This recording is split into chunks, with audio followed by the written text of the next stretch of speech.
सुबह आपने किया नाश्ता, शुगर दे दी, शुगर ऊपर गई, इंसुलिन ऊपर गई। अब एक दफ़ा इंसुलिन ऊपर चली जाए ना, तो वो कम से कम 2, 3, 4 घंटे ना वो नीचे नहीं आती। अच्छा, वो अब अभी वो ख़त्म नहीं हुआ था, अभी उसकी बारी नहीं आई थी, इंसुलिन नीचे जाती, आपने फिर स्नैकिंग की, चाय पी ली, फिर इंसुलिन ऊपर चली गई, क्योंकि शुगर ऊपर गई, इंसुलिन ऊपर गई।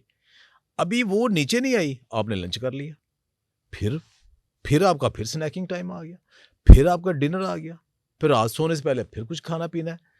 तो मुसलसल इंसुलिन को आप रखते हैं ऊपर, और ये जब काम चलता है ना 15-20 साल, तो फिर जिस्म की बस हो जाती है, फिर डायबिटीज़ हो जाती है।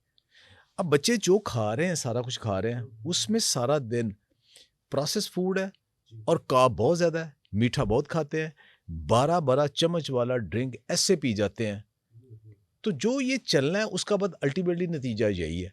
लेकिन जैसे ये होती है वैसे ही रिवर्स हो जाती है। वो कैसे? आपने इंसुलिन रेजिस्टेंस अपने बॉडी के अंदर ख़त्म कर देनी। अच्छा, बगैर दवाई के दुनिया में कोई दवाई इंसुलिन रेजिस्टेंस ख़त्म नहीं करती, सिर्फ लाइफस्टाइल करती है। मैं इसके लिए 5 पॉइंट बताता हूँ जी। कि जिसको कोई बंदा भी, जिसको मोटापा है, जिसको डायबिटीज़ है, जिसको आर्थराइटिस है, फैटी लिवर है, और उसके इवन घुटनों का भी थोड़ा बहुत इशू है, वो 5 चीज़ें स्टार्ट कर दे। ठीक। अच्छा, अब क्या करनी है? नंबर 1, हाँ, अच्छा, इसकी सारी कहानी में क्या होगा कि हमने इंसुलिन को आधे दिन से ज़्यादा ऊपर नहीं जाने देना। अच्छा, ठीक है। इंसुलिन जब तक ऊपर रहती है ना, जिस्म फैट सिंथेसिस मोड में होता है, फैट बर्निंग में नहीं। अच्छा, आपकी इंसुलिन ऊपर है, मतलब क्या, केले खा के, ड्रिंक पी के आप जिम चले गए जी वज़न घटाना है, भाई इंसुलिन तो ऊपर है आपकी।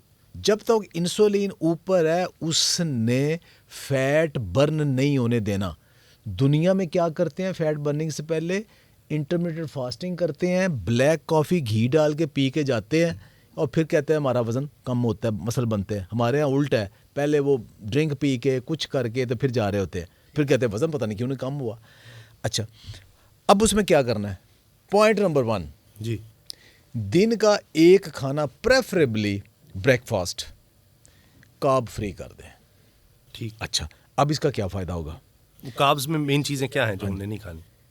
फ़ायदा क्या होगा? पहला फ़ायदा ये होगा कि रात पूरी आपने 8-9 बजे खाना खाया है, अब सुबह भी आपने कार्ब नहीं ली, तो आपकी शुगर स्पाइक नहीं करेगी, इंसुलिन स्पाइक नहीं करेगी। तो वो दोपहर तक भी अगर आप ये ले गए तो आधे दिन से ज़्यादा आपकी शुगर स्पाइक ही नहीं की। ठीक है। अच्छा, अब जब मैं कहता हूँ ना कि एक नाश्ता कार्ब फ्री आप कर दें, पहली बात, मैं कोई विदेशी फूड नहीं बताता, कोई कीटो फूड नहीं बताता। मैं जो हम खाते हैं, हमारी फूड है, वही हर चीज़ खानी है, उसी के अंदर हमने एडजस्टमेंट करनी है, हमारी जो टेस्ट बड की है।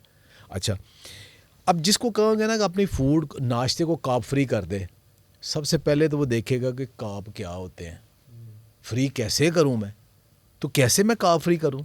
अच्छा, अब कार्ब किस में है? कार्ब हम किसे कहते हैं कि जो खाते हैं, एक तो चीनी है ना, डायरेक्ट पता है ये ग्लूकोज है, शुगर है, जिसमें जाकर शुगर बन जाएगी।